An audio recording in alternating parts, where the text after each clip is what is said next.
are traveling to another dimension. A dimension not only of sight and sound, but of mind. A journey into a wondrous land whose boundaries are dependent on how many cigarettes you smoke. Your next stop, the Bugleverse. Last week, President Trump announced that he would be abolishing Social Security by replacing that Ponzi scheme with another. In 2 executive orders, he issued all United States citizens their own Solana blockchain meme coin, and the other he ordered the Department of the Treasury to begin redirecting payments that were going towards Social Security to begin purchasing the meme coins to boost their value. Americans' retirement money is now being held on the Solana blockchain, and your retirement fund is now directly correlated to your ability to propagate memes. By introducing the president to Bitcoin, David Bailey has unleashed the shitcoin kraken upon humanity. Already, Predator and Dick Whitman are plotting on how to correct humanity's course. But in a world without Gary Gensler at the helm of the SEC, what power do they really have? Dennis Porter seems to appear lost in the weeds at such an anti-Bitcoin-only development. He is hastily making a tactical retreat from Washington, D.C. back towards state capitol buildings to begin introducing more Bitcoin strategic reserve bills. Is our hope of having a Bitcoin-only world at jeopardy? Luke Dash Jr. is currently working on a constitutional amendment in order to filter shitcoining out of the government. But like his attempts to filter ordinals, he will likely get little backing from the larger community as a whole. Many are wondering if voting harder really made a difference this time. In the coming weeks, a lot is yet to be revealed. Will Bitcoin pump despite all the shitcoining? Which shitcoins will be held in the strategic stockpile? Will Bitcoin be regulated like firearms and protected under the Second Amendment like Jason Lowry foretold? All we have is questions, waiting impatiently for answers. Will David Bailey be redeemed, or will we descend into darkness? You are listening to the Bugle Weekly, the most thermodynamically sound podcast in the world. Buckle up because you are entering the Bugleverse. Welcome back to the Bugle. I'm Rod Palmer, here with Richard Creaser, bringing you the news, bringing you the journalism, bringing you the signal for the week. And what a week it has been. How you doing, Richard? How'd you handle the first week of the first Bitcoin presidency? Well, it was pretty interesting. I don't think we could really draw any conclusions on anything yet. I think everything's still up in the air, and people are being pretty reactive. But yeah, I agree with that. I mean, we were promised day one for Ross Ulbricht to be free, but it actually took 2 days. So Donald Trump already started off on the wrong foot by lying to us about Ross Ulbricht. But he did get it done, and it was a big eventful first week, at least for headlines. I mean, if you saw the headlines, it was HR departments, DEI people in the CIA, the CIA announcing that they believed the lab leak theory instead of Joe Biden's theory about a bat having sex with a person. And a lot of people were very, very on nerve the first few days, especially because, like I said, because it took Ross twice. And they were showing and I think they were showing their high time preference because it was a very active week. But we were promised a strategic Bitcoin reserve on day one. We're going on week one. We don't have it. In fact, it's been renamed to the Digital Assets Strategic Reserve, or, Trump's buying wrapped Bitcoin. Let's talk about Ripple and crypto being in this thing. You said it's too early to make any conclusions, but it's not too early to be concerned. Well, I think Bitcoin maximalists should not have been blindsided by the fact that Donald Trump was a shitcoiner, first and foremost. I think it's really interesting, the language that was used in that executive order. So it wasn't a reserve. They used the term stockpile. Kind of leads me to believe that instead of classifying Bitcoin as a First Amendment protected right, they're going to classify it as a Second Amendment protected right. and they're going to lean into Jason Lowery's software theory, essentially. Interesting. Bitcoin and altcoins are munitions of sorts. What do you think the second order effects of this type of classification has on Bitcoin? Well, I think the conversation will shift to Elizabeth Warren trying to promote red flag Bitcoin laws, essentially. So allowing the government to go in and seize your Bitcoin or your altcoins through force. They'll go take your hardware wallet from you in person if they deem you non-compliant. What if they think that you're listening to too many hours of Bitcoin podcasts or too many hours of right-wing libertarian militia podcasts? Do you think that they might use as an excuse to take away your right to have non-KYC cold storage hardware wallets? If there's a possibility for them to be able to do it, I think they'll try to exploit it.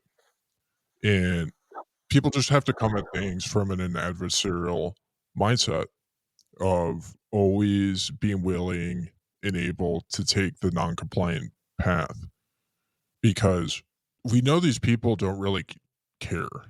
They've been enforcing smoking bans for decades now. They've been trying to restrict your freedoms gradually and slowly over time, but consistently. And that trend's not going to stop just because the price of Bitcoin goes up, right? They're going to want to KYC. One of the reasons I think they like digital currencies in general is because they like the idea of trying to eliminate the ability to do any non-KYC transactions. Like, they want you, when you're going to your local cigarette dealer, instead of doing like a cash or Bitcoin transaction with a non-custodial wallet, they want you using Tether through PayPal or whatever their controlled exchange is. Well, we won. Thanks to the proof of work put in by maximalists and podcasters, everyday people now understand the difference between Bitcoin and crypto. But now, some Americans are surrendering to their worst impulses.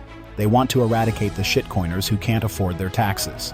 They support policies that would break up families and disrupt communities for the sake of retribution against their fellow human beings, just because those people didn't listen to enough Bitcoin podcasts. But proponents of this high time preference policy don't have an answer to one very simple yet critical question. If we expel all the shitcoiners, who will wrap our Bitcoin? President Trump and his cabinet of wise Bitcoin podcasters are building the digital infrastructure of the future by acquiring a stockpile of wrapped Bitcoin across all the most popular blockchains. This policy will create countless new jobs that people who can afford taxes do not want to do. Even if I wasn't a conscientious crypto objector and allowed shitcoin nodes into my home, you couldn't pay me enough to wrap Bitcoin. Not even for President Trump. But someone has to wrap America's Bitcoin. We need a pathway for shitcoiners who are willing to do the dirty work of diversifying the network interoperability of America's Bitcoin reserves to become taxpayers. Join our cause. Let the Bitcoin community know where you stand. Tell your fellow Americans there's a compassionate solution to the shitcoiner problem that benefits everyone who strives to be able to afford taxes. Visit wrapyourcorn.org to learn more and find out how you can help everyone be able to afford taxes. Right, because we're using Bitcoin to make the dollar stronger, not the other way around. So anything where you would be using Bitcoin, selling Bitcoin, using it as a medium of exchange or a sovereign, transaction, that would be bad for the price of Bitcoin, which would be bad for the dollar. But as long as everybody's just saving Bitcoin cold storage or on ETFs and using Tether, that benefits society. Well, I don't know if fiat society. I don't think it benefits the fiat society at all. I think what they essentially see Bitcoin as is it's a vehicle to make the population solvent so they can afford to pay their taxes. Right. It's not a vehicle to empower individuals. They want the tax process to become as automated and simple as possible. So they want to be able to skim your Tether transactions automatically instead of having 80,000 IRS agents manually having to look over your tax returns. Like they're firing. I think the Trump administration is firing all these IRS agents because they're just replacing them with AI. Like they're going to have Sam Altman doing your taxes instead of, whatever loser that they had before. And, Right. and so there's a real question that I think every Bitcoiner, an individual in general, has to ask themselves is what's their main purpose in life? Is their purpose to pay taxes or is their purpose to smoke cigarettes? That's really important. But back to this stockpile conversation, a lot of people are very, very, very upset. They're blaming Michael Saylor. They think that maybe Michael Saylor has switched to the crypto digital asset side. But there's talk about all of these additional non-Bitcoin assets going into the reserve. And one of the big ones, and they've already got what they wanted, is Ripple. Ripple has been in the conversation. It's been the topic of discussion, viral on Twitter the past couple of days. Everybody's mad about them, but look at their playbook. What they do is they want to get a press release.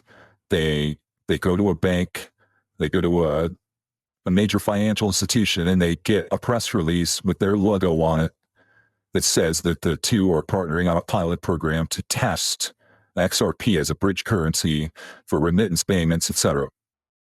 And what really happens is nothing. They're just paying for those press releases. That nothing ever happens. Nobody's using it, but it allows them to pump the price and dump on retail. So what all the top crypto companies are doing, they're lining up in Washington, and they are promising millions, tens of millions support, loyalty to Donald Trump if he puts them in a press release being considered for the strategic digital asset stockpile. So Ripple was the first one to go. Solana's getting up there. I think Aptos is another one. They're all going to get a picture taken with the vice president or the crypto czar and say that they are looking forward to being in the digital asset stockpile. And that press release and that fake partnership with their logo on it will send the price up. So we just got to get through that. And then once every single crypto company, there's only a couple 100,000 of them. Each week they will get their press release. And once that is over, Donald Trump can announce the strategic Bitcoin reserve for what it really is. Maybe. I think the Bitcoin maximalists have made some pretty serious tactical mistakes over the last few years. And I think one of the primary ones is their inability to accept meme coins and ordinals. Yes, there's not any real value to them. But what we're seeing right now is that all these individuals that had pre-mined coins have massive political lobbying power. If you look at the difference between the funding that Satoshi Action has received versus the funding that Ripple Labs has, it's night and day difference. Like, sure, Ripple doesn't have Dennis Porter. The only reason why Satoshi Action is relevant is because Dennis Porter is a superhuman. He's like a demigod, or maybe the second coming of Jesus. But the second coming of Bitcoin Jesus, the first one's going to prison for the rest of his life. But we're going to need another Bitcoin Jesus, and Dennis Porter could be that person. I mean, you look at the position that Roger Ver is in versus all these Bitcoin maximalists. So he ended up, him and all the people behind Bitcoin Cash were able to make a tremendous amount of value out of nothing by just forking Bitcoin.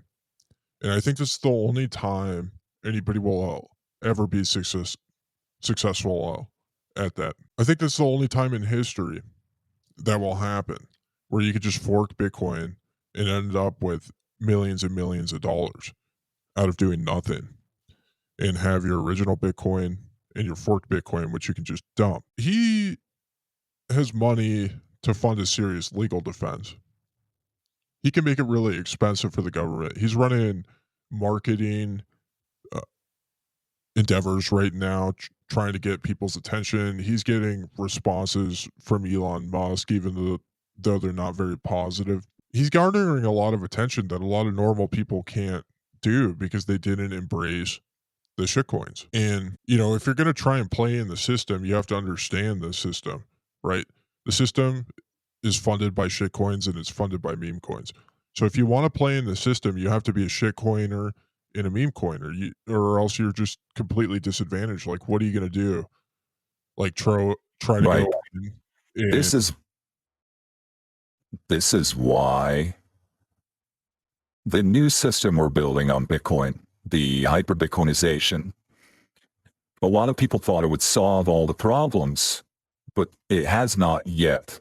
And Bitcoin has already won, but we haven't fixed the world yet. And so what shitcoins are, it's the Diddy party of the new system. The old system, you'd have to go, if you wanted to play the game, if you wanted to extract extra value from people and have power and control, you had to go to the Diddy parties. You had to go to Epstein Island. Now you have to be in the group chats of the people who are launching the next big meme coin. I mean, if you want to buy Trump coin, it goes to 50 billion in one day. Well, you're not going to benefit from that unless you are really good friends with Donald Trump and his sons and, Martin Shkreli and Udi. And like, you're going to get, the information to buy those meme coins early. And you have to go to those parties and you have to traffic in adolescent meme coins. So you have a choice. Do you want to go to Sailor's 100K yacht party? Do you want to go to the crypto ball and meet Snoop Dogg and Cynthia Lummis? Well, you might have to go to a crypto Diddy party. And is that something you're willing to do? Or would you rather just stack sats and run your bidax at home and hope that you can amass enough sats that it's too expensive. They have to leave you alone. Yeah. I think you had told me this when we were messaging earlier, that the Discord pump and sump channels, those are the Diddy parties of crypto right now. Where right. Yeah. Made. Yeah. And that's where the future cantillionaires, or the people in those group chats, in those Discord servers, at those crypto Diddy parties. So to be closest to the meme coin that you get to pump and just make unlimited amounts almost of USDT tether that you can DCA back into Bitcoin for your savings. It comes from these Diddy party group chats. Yeah, I think that's a pretty fair conclusion. 100%. But how do you, you might not even know that you're connected to one of these crypto Diddy party group chats. But and maybe some of your friends are in there like, how do you avoid those? What are the signs that you stay away from that? Or how do you get out of that? Well, I think it's just embracing this ethos that makes Bitcoin attractive, which is exiting the system entirely and building a parallel one. But that might be a little bit too radical because, I mean, we have differing theories on things than PodConf, right? And PodConf drives the majority of the narrative that people are talking about. They control the Twitter narratives. They control a lot of the podcast narratives. Their sponsors have a ton of influence in the community. And they believe that compliance leads to NGU. Like, that's their core message that they're trying to present to people. And that doesn't resonate with a lot of people that have read about the cypherpunks, have listened to podcasts about the cypherpunks, and are attracted to this idea of anonymity and self-reliance in a digital age. And I think the path and the alternative is to start a Bitcoin podcast and to be funded by the value for value community. Because I think we both want Bitcoin to go up, but I think many of us see the downsides. We see the trade-offs of what happens when Bitcoin only goes up because of compliance. Like, why is Ross such a big deal? Why is Ross being freed a great event? It's because he gave Bitcoin a non-compliant use case, right? Which led to the price of Bitcoin inevitably going up. Many people were onboarded to listening to Bitcoin podcasts because of the Silk Road. Many Silk Road users.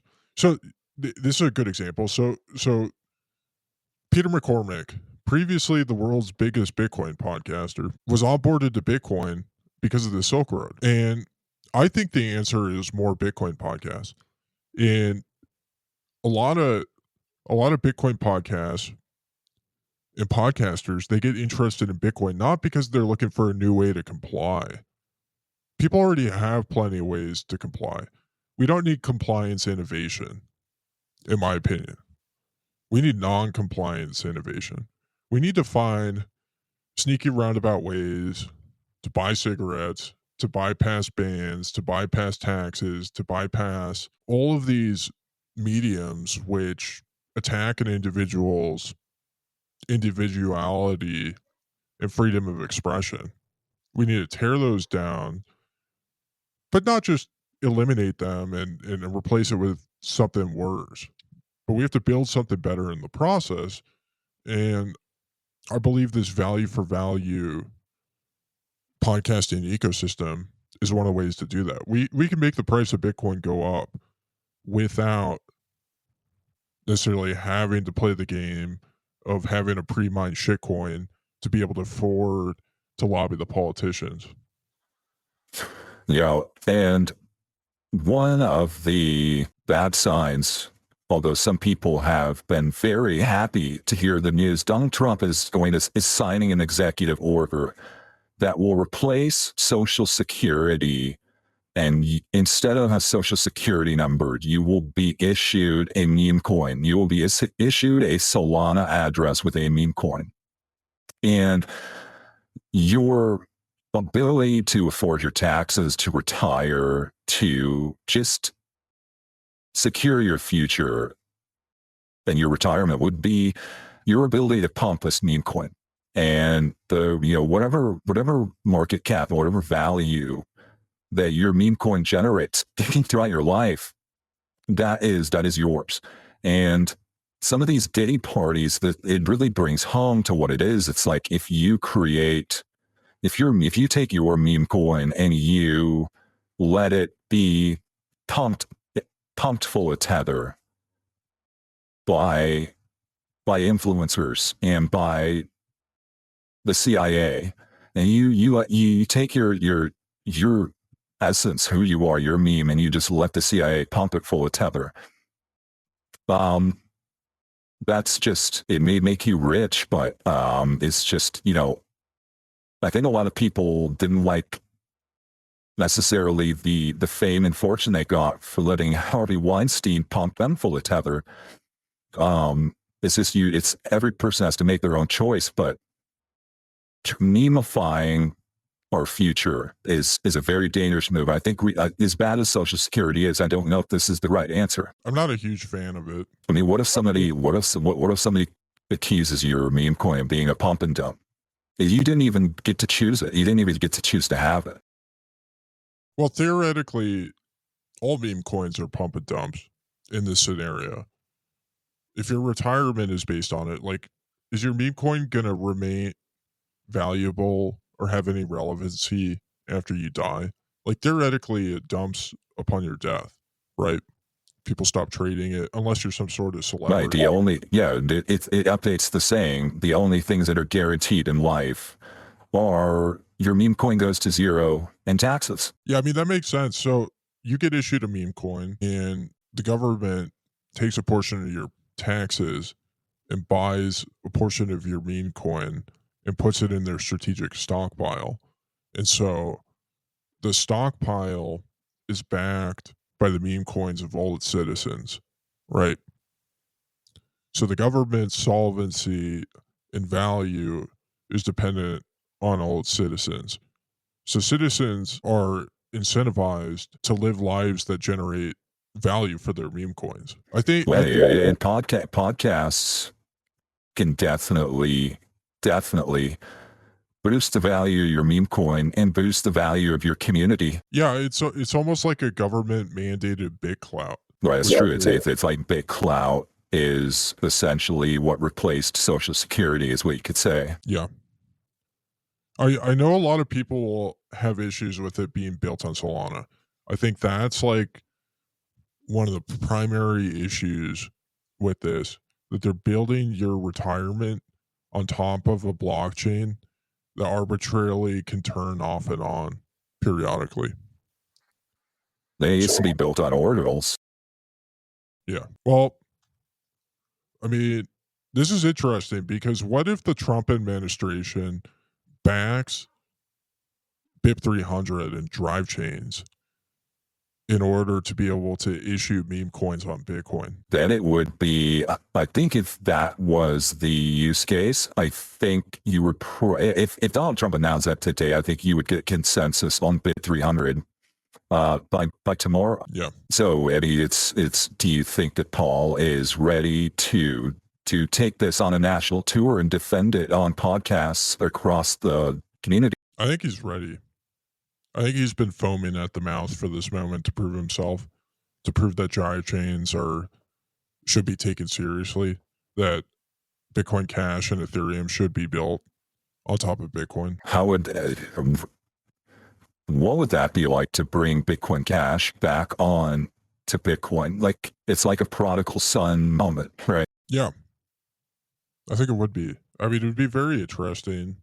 Do you think that Bitcoiners would welcome them back if they said we're going to build Bitcoin Cash on Bitcoin? Do you think that they would let bygones be bygones? No, I don't think so. For some, probably, but for a lot of other ones, probably not. Like, I don't think there's any way to make Predator happy. I don't think there's any way to make Mechanic happy. Luke, definitely not. I mean, but I feel like Shinobi would be one of the first people to extend a hand and welcome the big blockers back to building on Bitcoin. But then there'd be others too. And it could be good for NG. Yeah, I mean, there's people like Whitney Webb and Mark Goodwin who are really against the idea of BlackRock tokenizing everything. That's one of their major concerns that they're on.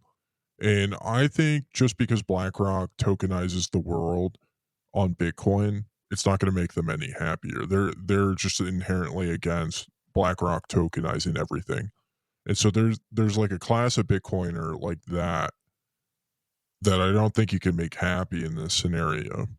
They have an idea and vision for what Bitcoin is as peer-to-peer cash. They don't believe that Bitcoin's role is to help the global population afford their taxes or to make the dollar stronger. So I think that's kind of going to be one of the really interesting themes for 2025.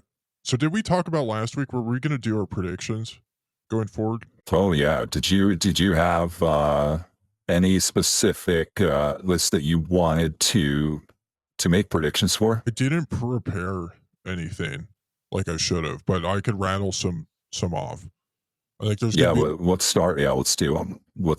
I'm excited because I have some very bullish predictions. Yeah, I think the most important prediction is that we're going to see the price increase a lot, and we're going to see an increase in a lot of podcasts. And I think the increase in podcasts is going to be the leading indicator for price. So one bullish development that is going on behind the scenes is that Sly Goomba is relaunching his podcast.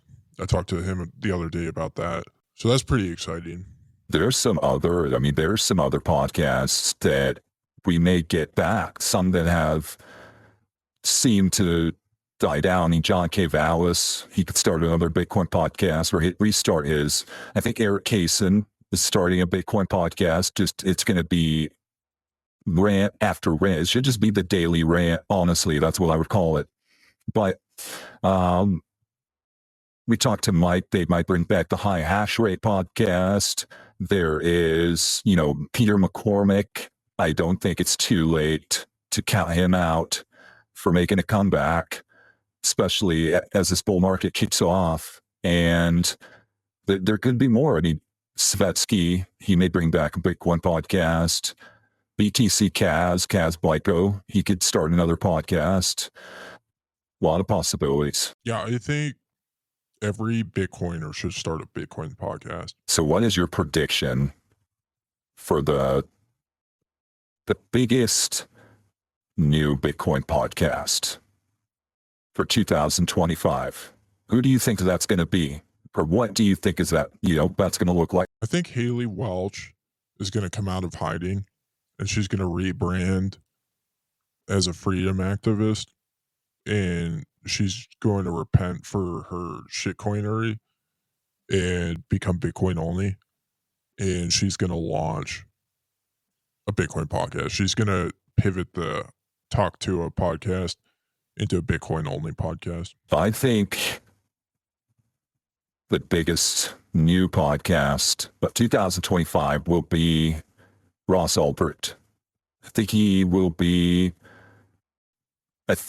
will assess the landscape and realize the opportunity that lies before him to fill that void that Peter McCormick left. Ross Ulbricht created the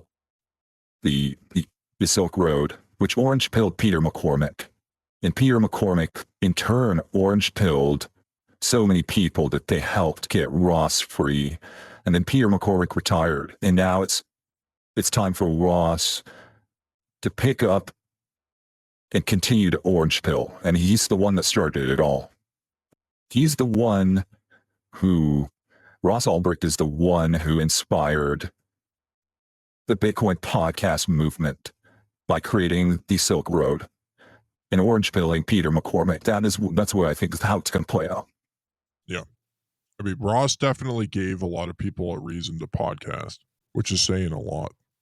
I don't think he's going to start a podcast. I think he's going to be too busy going on other people's podcasts.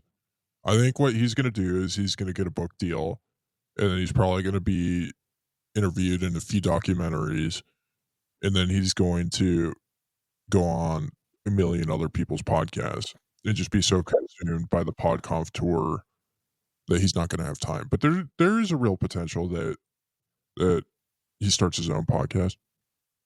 You think he's going to get a book deal, and I agree with that, but I think he's also going to get a lot of DMs from hot chicks in Bitcoin wanting to be his girlfriend.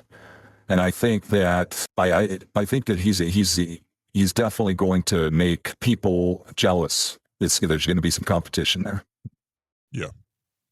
I think so. If Ross is listening to this, enjoying his freedom, listening to the Bugle Weekly, which I fully expect him to at some point, I think if you're going to do a book deal, you should do it with Laura Hillebrand. Are you familiar with Laura? So she's done some really good stuff. So she's famous for writing the book Seabiscuit, but she did a really good, I'm not familiar with all of her other books that she's done, but she did a really good biography of Louis Zamperini called Unbroken. I don't know if you've seen the movies or read that book, but that's a pretty good book. I think she's a good candidate for Ross Ulbricht. I think the challenging thing is you get out of prison, you get all this media attention, you get all these offers. What are the correct offers to take? Because if you take the wrong offer, if you work with the wrong person on your book deal, it could really set you back significantly. And Ross is going to be bombarded by stupid shitcoiners, by bad authors, by grifters and scammers, documentary filmmakers. Like, I would say avoid anybody affiliated with the History Channel, first and foremost. I would say it's probably good to avoid HBO. The Peter Todd's Satoshi documentary was a little bit disappointing. Yeah. There's going to be a lot of temptations there, but I'm going to stick to my prediction of the biggest podcast. So for the next prediction, this one, I think the way I'm going to frame it, I want to have not the price, but what market cap do you think we capture this year? Do we take gold? Do we take any of the Saudi Aramco? What is it going to be the biggest market cap in the world? Is Bitcoin going to be the biggest market cap in the world, or what place is it going to be on that list? Right now, let's see what's the top 10. Bitcoin is number 7 behind Alphabet, Amazon, Microsoft, Apple, Nvidia, and number 1 is gold. Well, you'd have to, my price prediction is $2 trillion a coin by the end of 2025. So number 1 on the list. 2 trillion USDT per coin. So it's going to blow gold out of the water. It's going to eviscerate Nvidia. The only reason why Nvidia is even going to be relevant at that point is because you need GPUs to look at price charts. Like, you're going to need a 4060 at least to be able to handle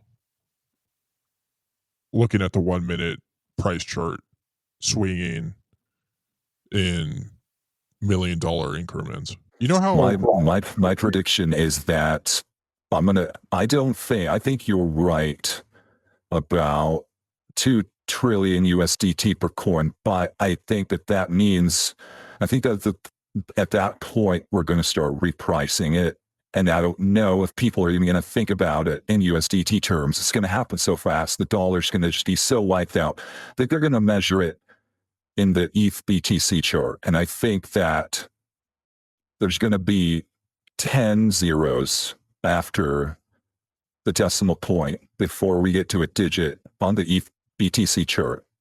That's where I think the price is going to end up this year. Well, I think this is going to happen with the dollar strengthening at the same time, which is kind of crazy to think about. So it's going to be 2 trillion USDT, but the dollar is going to be at an all-time. The Dixie is going to be at an all-time high. Yeah, we're gonna cease using the Dixie because all the other currencies in that basket, like Japanese yen's gone. They're all using Tether in Japan. Swiss franc gone. They're all using Tether in Switzerland. In Monero, the British pound gone. All those things that are used to measure against the dollar are going to go to zero. There's going to be a God candle when it comes to pricing the dollar against other fiat currencies.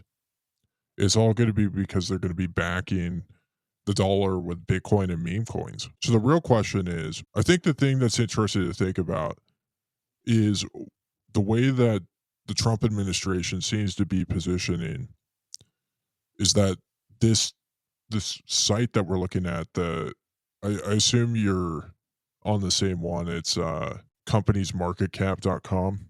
Is that the one you're on? Yeah. Yeah. It's just going to be replaced by CoinMarketCap or CoinGecko. Yeah, exactly. CoinMarketCap. So that's interesting because a lot of people thought, especially even up to a month ago, that we were getting rid of the shitcoiners. So we're going to deport them all. Donald Trump's going to get rid of all of them. He's going to have the strategic Bitcoiners file. If we do that, then we won't have anybody to wrap our Bitcoin. And as we're building the future on top of Bitcoin, as everybody's BlackRock is tokenizing everything, but they're going to need wrapped Bitcoin. And we're going to need the shitcoiners to wrap a Bitcoin, because that's the jobs that we're not going to want to do.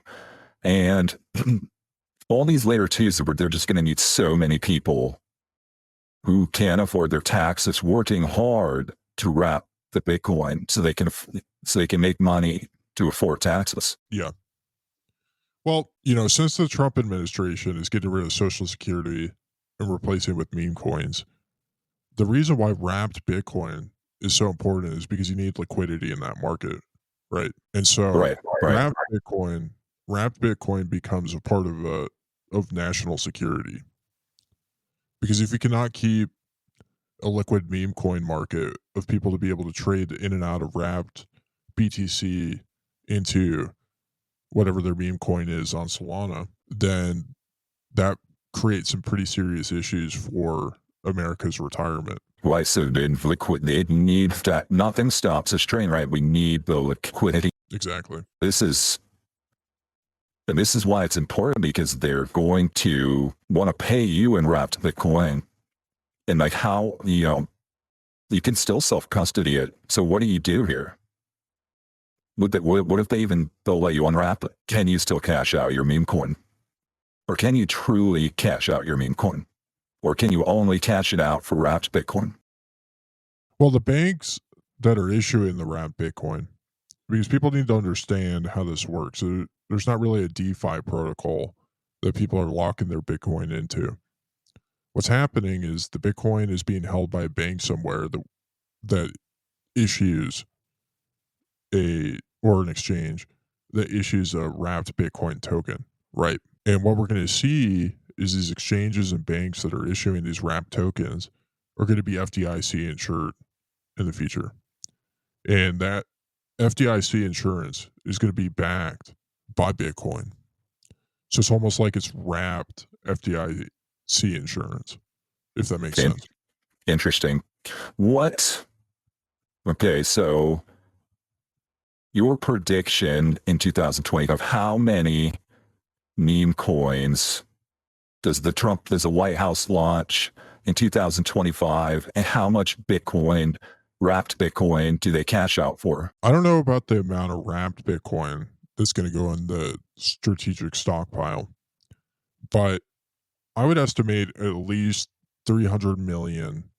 What's the population of the U.S.? It's like 340 million citizens. Yeah, more or less. Plus the assassin market meme coiners that are here. Yeah.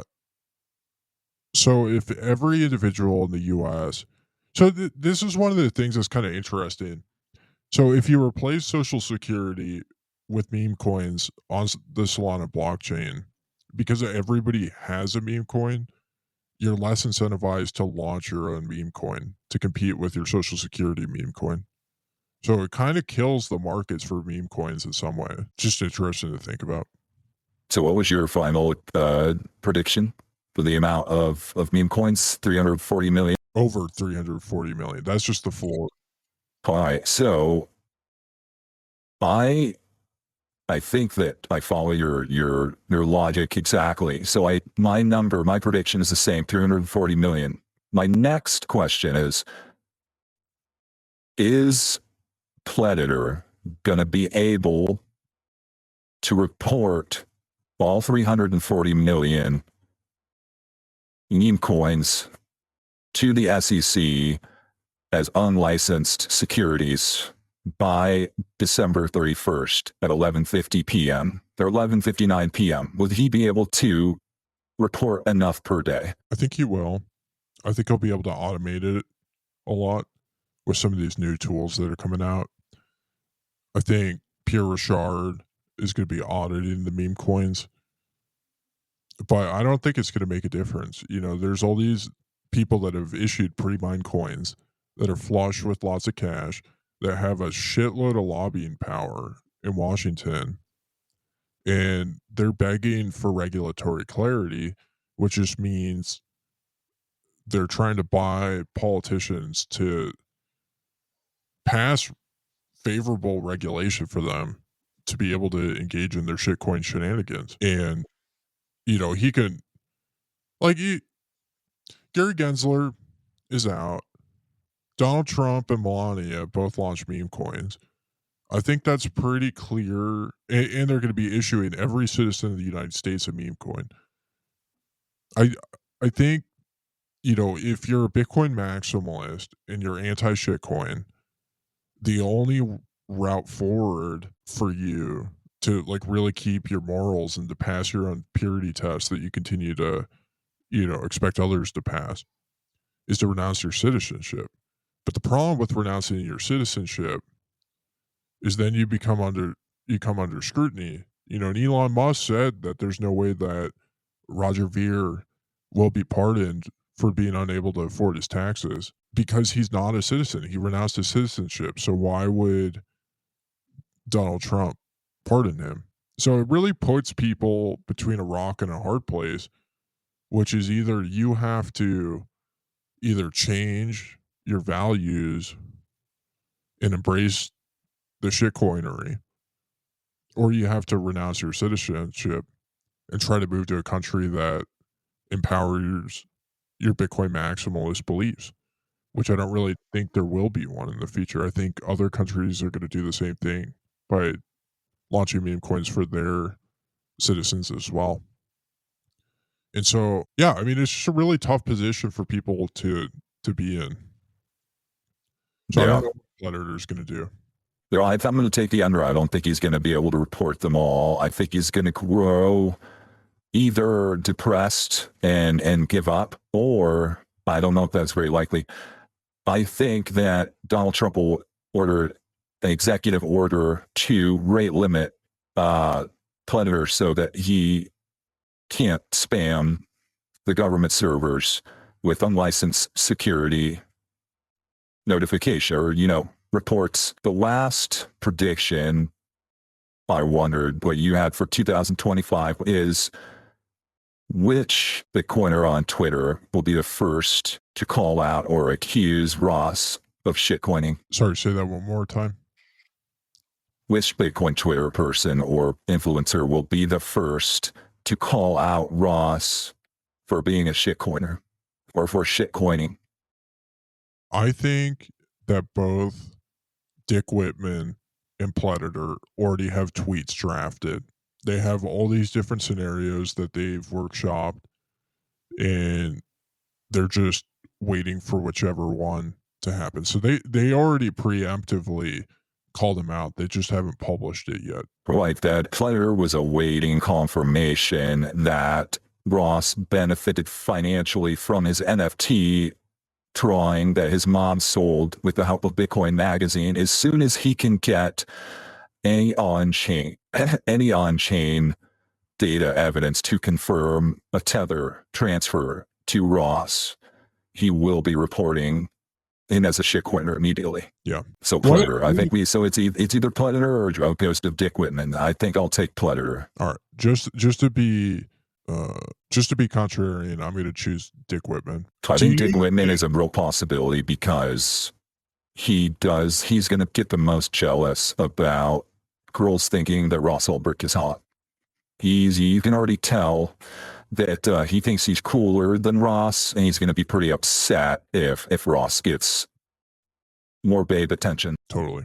Do you think that Satoshi Action will launch a meme coin? No, I do not think so. I think that Dennis is committed to Bitcoin only, and he will, I mean, if he can't stay Bitcoin only, I don't know who can. Which of the top Bitcoin maximalists do you think will fall and begin shitcoining this cycle?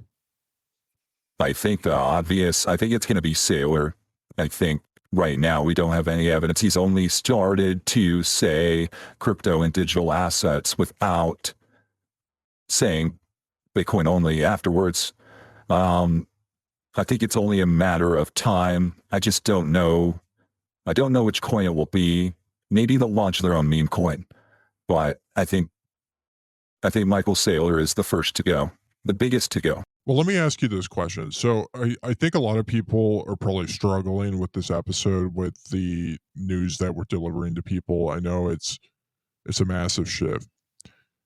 So the majority of Americans, they have all their money in meme coins already. I would argue that equities in the stock market are meme coins. They're just company meme coins. I would argue that government bonds are just government meme coins. Is this really that bad of a, you can argue about doing it on Solana. Maybe there's a better way to roll out the infrastructure of these meme coins. But doesn't this make more sense to issue all the citizens meme coins and have them try to build value and equity in themselves and in their brand instead of buying government and corporate meme coins and having their entire savings built into the companies and growing the value of the companies that are essentially keeping them stuck in the fiat race. Does that make sense? Yeah, I do. I think that is the best solution. I think that the government's always going to try to pick winners and losers. It's always going to pick its favorite contractors, its favorite consultants, the people in the Discord servers, the Crypto Diddy Party Discord servers. The best way that you can do what you're saying is to start a Bitcoin podcast. You control your equity. You control your future, and you can exchange in the value for value community based off of that that cash flow, that sats flow, and that equity. And you can you can try to do it as much on chain as possible instead of using one of these blockchains or one of these inefficient layer twos that they're going to try to put you on instead. Yeah. It's really decentralizing retirement, which is very interesting. Yeah, decentralizing retirement and decentralizing equity and decentralizing network effects. I saw this statistic somewhere, and I don't remember where, but it said that 30% of retirees blow their entire social security checks on slot machines at casinos. And I think the only reason why that number isn't higher is because there's not enough Indian reservations around the country to allow everybody to do that. Not everybody's in a close enough proximity to a casino to blow all their retirement savings. Online gambling, meme coin gambling, Trump meme coins, he's got Truth Social, that there's a stock, the DJT stock. Yeah, they're going to gamble it. They're going to gamble it online. The future of senior citizens gambling away their social security checks is wrapped. It's on wrapped Bitcoin. I agree. Yeah, I mean they're gonna gamble their meme coin proceeds on Polymarket. Yeah, that boils it down. That is why Donald Trump is building this massive, reserve of wrapped Bitcoin. And that's why Michael Saylor is building this massive reserve of MicroStrategy, which is in itself just wrapped Bitcoin. What Michael Saylor's doing and what MicroStrategy doing is they are creating a liquidity for senior citizens to gamble their social security checks on insurance, on, bonds, on things that they like, that's going to keep that afloat. And the wrapped Bitcoin on chain on different blockchains is going to create that liquidity for younger people who don't own as many bonds, they don't own as much real estate to gamble there. They're not going to get Social Security, but they're going to get universal basic income so they can gamble their universal basic income check on meme coins. Well, I think the question, so here's our predictions. The question I have for the listener, let us know in the boost or shoot us a message. Is this the future you want to live in? Is this what you're satisfied with? Is this what you listen to Bitcoin podcast anticipating? When you thought about Bitcoin winning in the future, well, Bitcoin has already won. Is this what you expected it to be? Yeah, right. I mean, are you satisfied with this? And if you're not, then what do you do about it? I'm interested in hearing what our listeners think. You know, if you don't agree with this feature that we're entering into, what do you do? I've got my set of solutions. I think the future will only be bright and orange if more people podcast and more people smoke cigarettes. I think those are the two keys. But I don't want to be too opinionated here. I don't want this turning into a CNN panel of lecturing our listeners. So yeah, let us know what you think. All right, let's go ahead. I was just going to ask, did you have anything before we hop into the boost and take a look at this?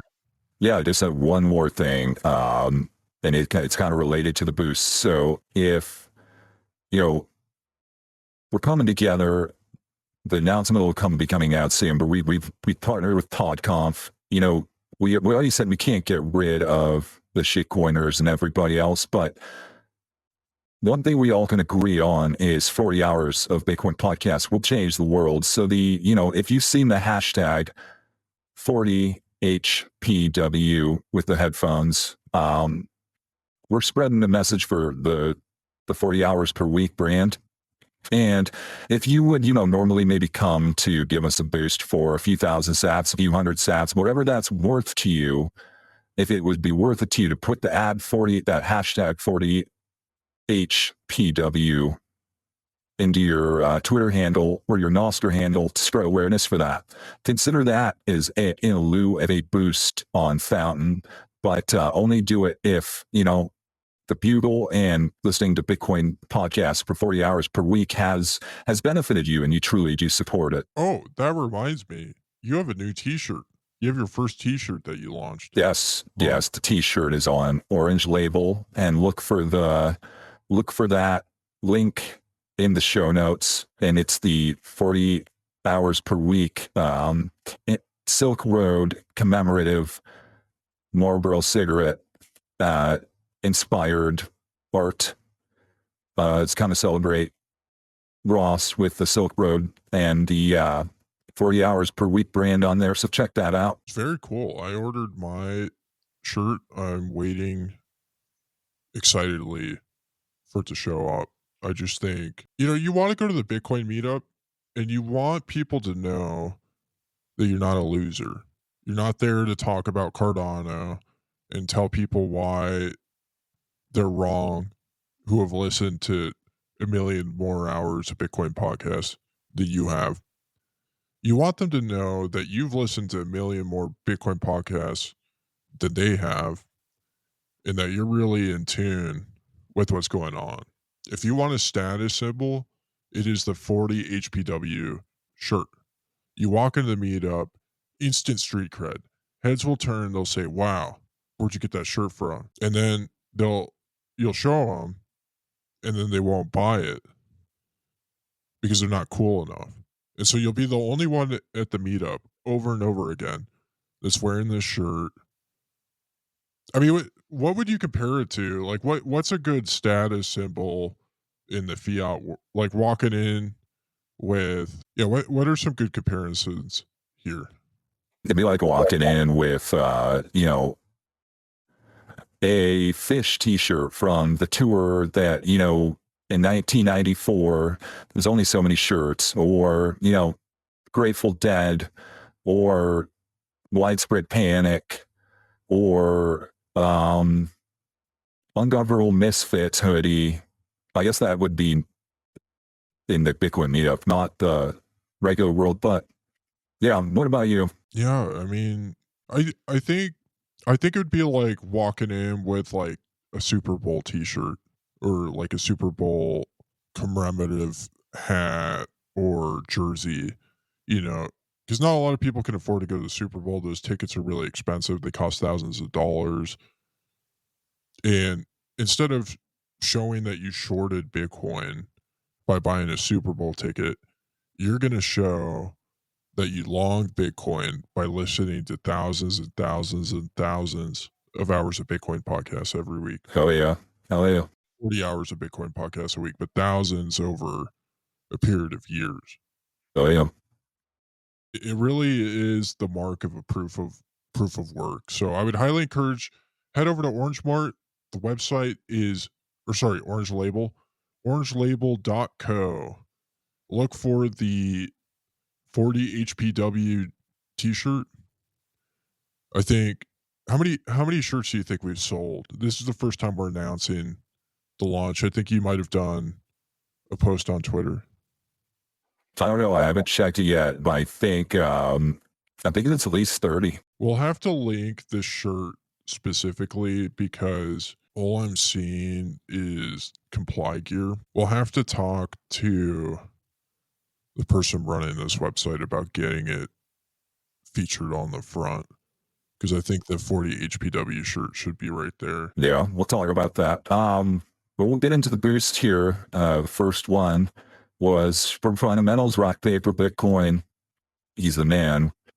But on here a couple times, you know who he is by now. 100,000 sats. So huge boost, baller boost by Fundamentals. Thank you so much.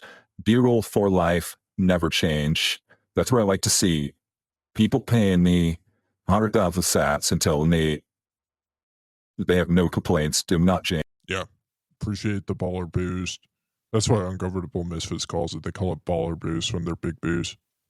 Thank you, Fundamentals. 6102 for 3,000 sats says, need your macro base case for the predictions. So I think we did that in the episode pretty well. I think. Yeah, exactly. Yeah. I mean, I don't think either of us would even, we can do a prediction section without giving our macro base case, as that is the foundation. So thank you so much. 6102. The next one from Anonymous. The Bitcoin Bugle is what gives life meaning. 400 sats. So, well, that's pretty cool. The Anonymous organization, the people who hack the CIA, hack the feds, they really like the Bitcoin Bugle. I hope that's not, a negative thing. I hope the feds aren't listening. Well, the feds are listening. There's no, I don't think there's any way to prevent that, unfortunately. But yeah, I just lost my tab. If I could read the last one, it's BTC on board, hashtag Enhance, hashtag or CTV. Boost 300 sats, 3 lightning bolt emojis, and a fire emoji. Thank you, BTC on board. Did you want to go through the shitcoin boost or no? We've been getting some Monero boost. Yeah, go ahead and you can read those. I said that I would not dox them, so. Let me see real quick. I want to open up my Cake wallet and see how many USDT worth of Monero is in there. The one thing that's interesting about Monero wallet, so I'm not running a node. I'm just using the Cake wallet on my typewriter. But every time you open the wallet, it takes a little bit for it to sync, which is interesting. All right, so going through the Monero boost on xmrchat.com/bugle. Our first boost, this is last week, was from Lincoln Park Rules. Says, hopefully you guys can continue to report on Monero objectively when you're knee deep in XMR chats. I have yet to be added to any XMR chats. I don't really know how much I would engage in there or really care to, because there's so much to be unpacked in the world of Bitcoin. And I honestly think Monero is going to be kind of a short-term fad. And my hope is that we can make Bitcoin interesting to use again. But anyways, thanks for the boost. Lil Soprano says, Da Joe. I don't know what that means, but thank you, Lil Soprano. And then we have a user, maybe this is Pies, I don't know, a heart cigarette emoji for $11. And their boost is strong arm, prayer hands, and kissy face. All right, thank you. Anonymous tipper for just over $1. I mean, this is one of the cool things about Monero. I will say that I've been impressed with is that you can send small transactions inexpensively. And I guess that's one of the benefits of having a network that there's not a lot of value on. But Anonymous Tipper says, gonna use this as an anonymous tip line. Check out Count BTC Pod this AM. So this is last week. Exclusive Dennis content. So I actually did check out that podcast and then got distracted about 10 minutes in. So I never saw the exclusive Dennis content. So if whoever Anonymous Tipper is, could send that to me with a timestamp, that would be kind of interesting. Another boost from Cigarette Heart emoji says, this is for your smoking hot producer. Come back. We're desperate. I think I have a plan to bring Kaylee back. I've been having some preliminary conversations about her coming back. I think she was excited that we started taking Monero, so we'll see what happens. And then one more boost from Cigarette Heart says, great work, guys. But anyways, thank you for those Monero boosts. We have decided to shitcoin a little, or at least this was my decision, so don't get mad at Rod. Get mad at me if you're mad I'm shitcoining. I am totally willing to accept Monero. I just haven't created my wallets yet. I have to watch some tutorials, but Yeah, I'm sure Seth for privacy would be happy to get you set up. One thing that's kind of weird about these Monero wallets is you're connected to a bunch of different nodes, which they're probably in the Pentagon. Yeah. I think they're either likely in chain analysis offices or the Pentagon, or chain analysis offices in the Pentagon. Yeah. Yeah, interesting. That wraps up this week. The future is wrapped Bitcoin, shitcoins, Bitcoin on shitcoins. You can be upset, it's okay to be upset about it, but it's better to, instead of being upset about what isn't, is accept what is and try to stay humble and stack wrapped sats. Everybody, thanks for tuning in. On behalf of the Bugle News team, I want to thank you for listening to this production of the Bugle Weekly. The politicians are shitcoining in Washington, but does that come as a surprise? You saw this coming from a mile away because you heard about it first months ago on this podcast. We all know that Nancy Pelosi has been shitcoining with corporate meme coins for decades, amassing an incredible amount of wealth. What happens when the politicians seek to pump and dump each other in meme coin warfare? Will the next civil war involve advanced tokenomics in order to destroy each other's market cap, like Peter Thiel did to Terra Luna? Or will sanity prevail and people realize that they can just use Bitcoin as money and create circular economies that are insulated from Washington's degeneracy? The future is yours to build because you listen to 40 hours of podcasts a week. You are on the front line of the Orange Revolution, the very first color revolution that wasn't started by the CIA. Seize your opportunity to show your fellow meetup attendees and organizers your commitment to the cause by purchasing one of Rod's groundbreaking commemorate Intellectual Silk Road 40 Hours of Podcasts a Week t-shirt. You can find the shirt on orangelabel.co. The link to the shirt will be in the show notes. We are relying on you to listen to 40 hours of podcasts a week in order to stop the world from being consumed by shitcoins. Thank you for once again visiting the Bugleverse, and we will catch you next week on another episode of the Bugle Weekly.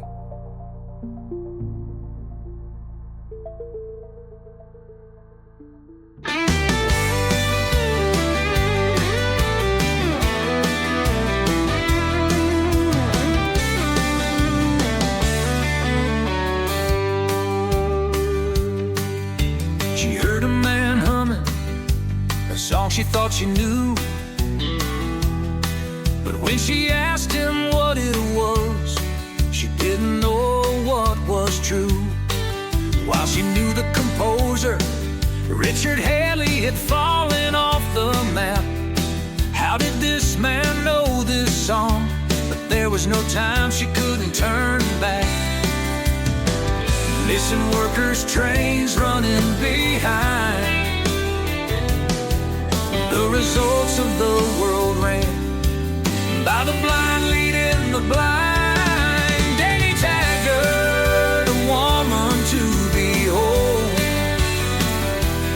On her wrist she wore a bracelet made of rear-gone steel. Running those trains when the world's falling apart. She refuses to let the looters kill her heart.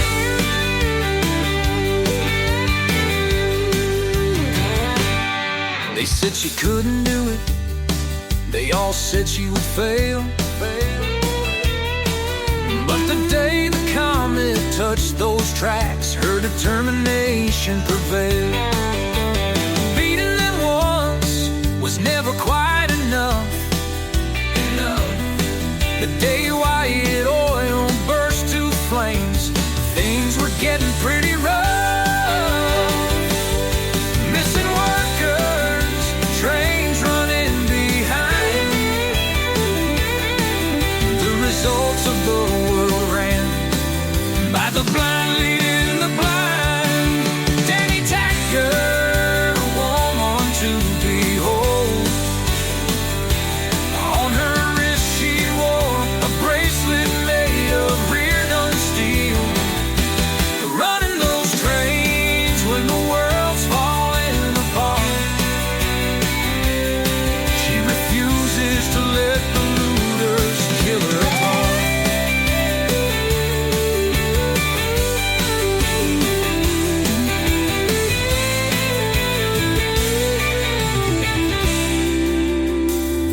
The world needs more Dagny Taggarts, individuals who are too determined to lose. When the world is falling apart, we don't need more lobbyists perpetuating abuse. Danny Taggart, woman to behold. On her wrist she wore a bracelet made of rear-gone steel. Running those trains when the world's falling apart. She refuses to let the looters kill her heart. I hope one day you meet a woman just like Dagny. Maybe together we'll be able to prevent tragedy.